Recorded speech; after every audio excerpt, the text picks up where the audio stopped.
Come on. There we go. Welcome to the Soapbox. My name is Jamarl Thomas. Let's do the news. I've been chomping at the bit to get through the story, but this week has been somewhat occupied. But I've been able to put up other shows so you guys at the very least have content going forward.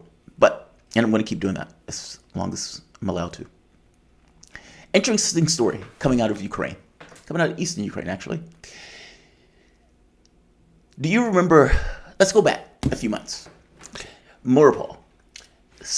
Month-long siege on Mariupol. It's a hard point. That basically you have these underground shelters and substructures that basically make it difficult for anybody to, blow it up outright. But also anybody that's going in order to get soldiers, or for that matter, human shields, that are being kept there, is going to end up in this kind of close-quarter combat fighting.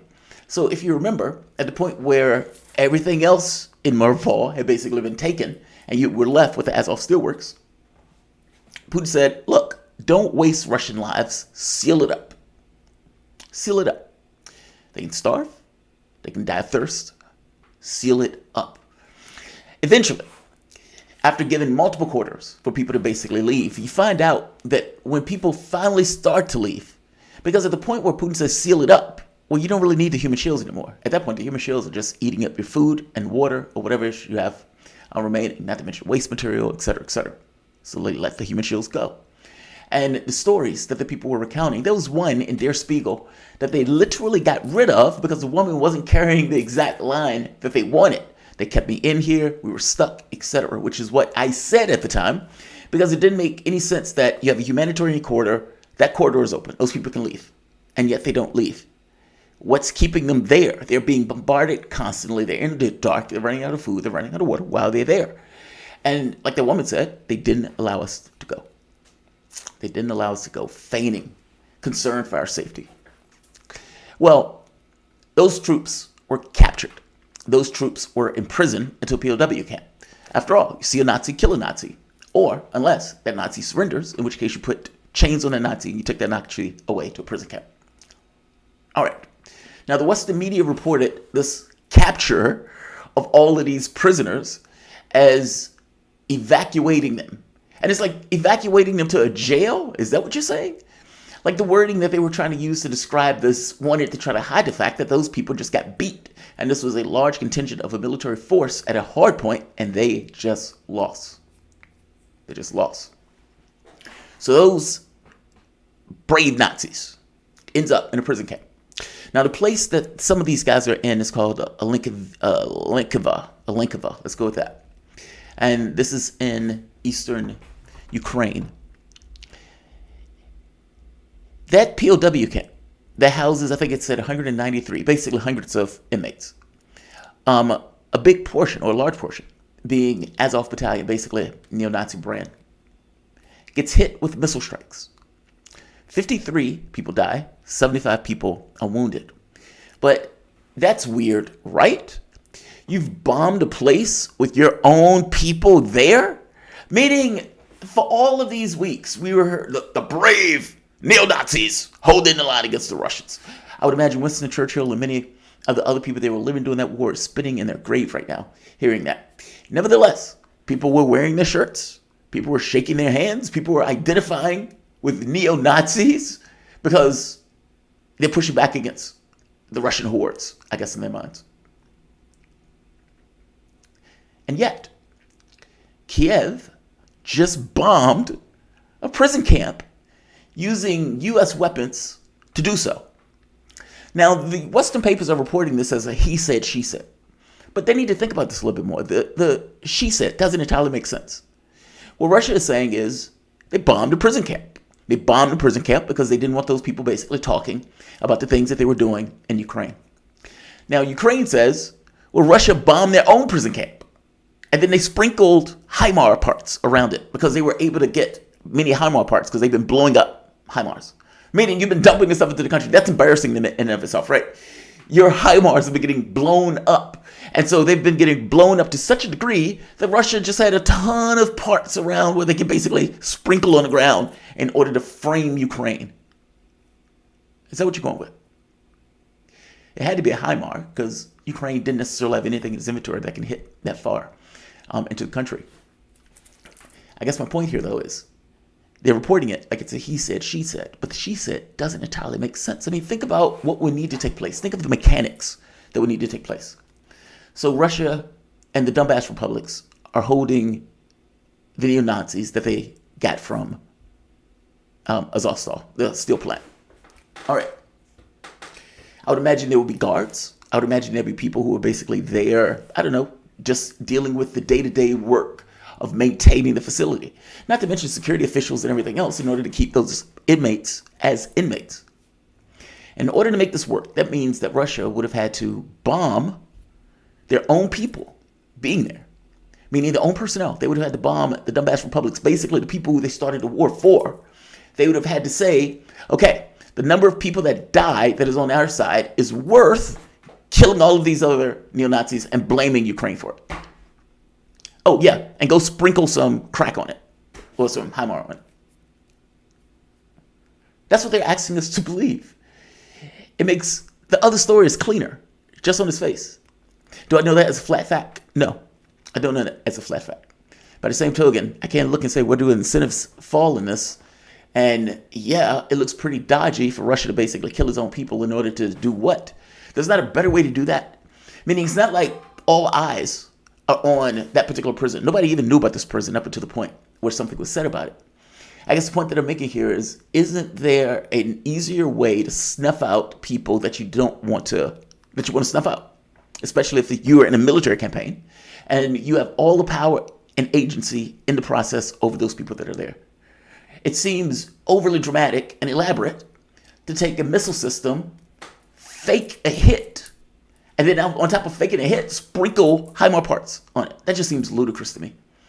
No, what it sounds like is Ukraine used the weapons that the United States gave it in order to target. Those things are high precision missiles, and that's seemingly where they let it fall. Now, why did they do this? Your guess is as good as mine. Some people make the argument that they didn't want those people talking. Other people had mentioned once before, early on in the war, that surrender wasn't an option. If you surrender, you're going to come to consequences. That was a report. We don't know if that report was true. All I'm saying is somebody didn't want those guys talking, running their mouths, or at the very least didn't want them to exist. And it seems that those somebodies are basically their own team, their own side, the people who they were basically fighting for before they got captured. The Kiev government. Russia, for its part, has called for an investigation and has tried to get the UN and the Red Cross, I believe. Yeah, right here. Russian Defense Ministry announced on Sunday that it had officially invited independent experts from the UN and Red Cross to investigate the shelling of the detention center in Donetsk People's Republic. The bombing on Friday killed 50 prisoners and wounded dozens more. Quote, in the interest of conducting an objective investigation of the strike on the detention center and Yelenovka, which led to the deaths of many Ukrainian prisoners of war. The Russian Federation has officially invited experts from the UN and the International Red Cross Committee, the ministry has said. Who knows if they're going to go or not? And no, it's a war. And it's difficult to get those kind of people on the ground to kind of do that analysis in any particular way. I'm just saying, from an incentive standpoint, this seems massively elaborate if Russia decided to do this, which there's nothing in me that makes me think they did. The HIMAR parts on the ground. I guess they didn't want those neo-Nazis talking. And I keep thinking to myself, there has to be a better way to do that. It just seems so elaborate on its face. Keep in mind, if this was Syria, well, we kind of made the point about the Syrian chemical weapon strikes were hoaxed. What did they say? Oh, how dare you say that they're hoax? And I made the same kind of logic argument of, why would Assad do that? Assad has like 95% of his territory back. The only people who gain some level of advantage off of a chemical weapon strike are the people he's fighting. Basically, the terrorists trying to overthrow the government backed by the U.S. And so why would he do that when that action is specifically what's necessary in order to create a pretext to get larger powers into the conflict? Why would he do it? It's just a logic thing. They say he's a bad man. And because he's a bad man, bad men do bad things. And I look at them like they're children. Also, it was understood at the time that there were other players or actors at play that had their access to chemical weapons. Seymour Hersh, right here, talks about this in an article they wouldn't even let publish in the United States. Wouldn't even let publish in the United States. He's basically talking about the Obama administration knowing that Turkey, Saudi Arabia basically had, let's say, pipelines to get certain sarin or some kind of other chemical weapons basically into the country itself. Meaning the only people who had the incentive to basically lock off the chemical weapons were the side that was basically fundamentally losing and needed to get additional assistance into the conflict in order to have some level of being able to maintain whatever they were trying to do. I'm saying I use that logic here also. And not to mention in Syria, there was far more evidence for that. I mean, in Syria, you had bombing parts, you had people who were on the ground who did analysis and wrote one report, and then other people got rid of that report on the ground that basically said this stuff looks staged. Yeah, you had far more evidence for it. This, and what Ukraine is trying to get the public to accept, the fact that U.S. media is calling this a he said, she said, gets across how they don't believe what Ukraine is saying here. In every other situation, I can show you article after article after article after article where they would just say, Ukrainian ministry said X. So here it is. Has to be true. Ukraine said it. Zelensky is a great man. Zelensky is a great man. He wouldn't lie. He wouldn't lie. But on this, why equivocate? Meaning, why are you backing away from the claim now when prior you had no issue going with whatever the Ukrainian government basically said? My point here is it sounds like they're skeptical of their story. John Kirby wouldn't even do it. Where is it? Because they were asking, well, that sucks. I think I might have closed that screen.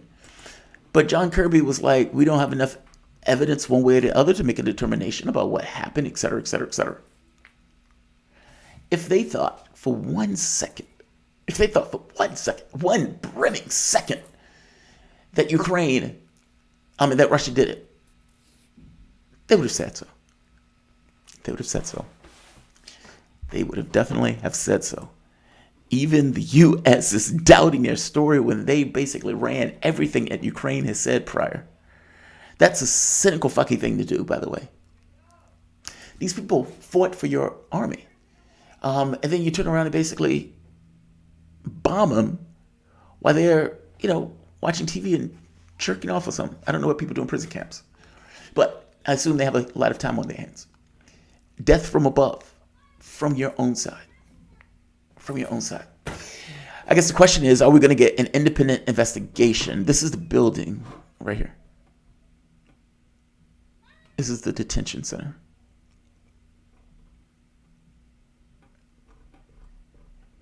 I mean, we would have to believe that the Russians were perfectly okay with killing their own people in order to wipe out some Ukrainians, when they could have killed those Ukrainians in other ways that the public wouldn't necessarily be seeing, and they wouldn't have this kind of high spectacle and drama associated with it. It's just astonishing, that's all, that you go this far. Effectively, somebody, I am saying Ukraine, because it doesn't necessarily seem to lean in the other direction, just bombed a prison camp full of Ukrainians, yes, neo-Nazis, but fighting for the government of Ukraine, and did so, at this point, for unclear reasons. People are just speculating. But I think the prevailing notion up to this point is, they bombed them to keep their mouth shut. They believed that these guys committed atrocities. They were beginning to talk, and they didn't want them to talk. Who knows? At the point where we get something more clear, we can hit it from there, but at this point, I don't know. Pam Hall. Thank you, Pam Hall. I appreciate that. Michael Pine. Thank you, Michael Pine. Chats are always appreciated. It's a Sunday, man, and I wanted to do the news. I've been chomping at the bit to do the news, so I appreciate it. I have other stories that I'm going to run with when I come back. So I'm going to say like, I'm going to say share, and I'm going to say subscribe. Thanks all. Back in a moment.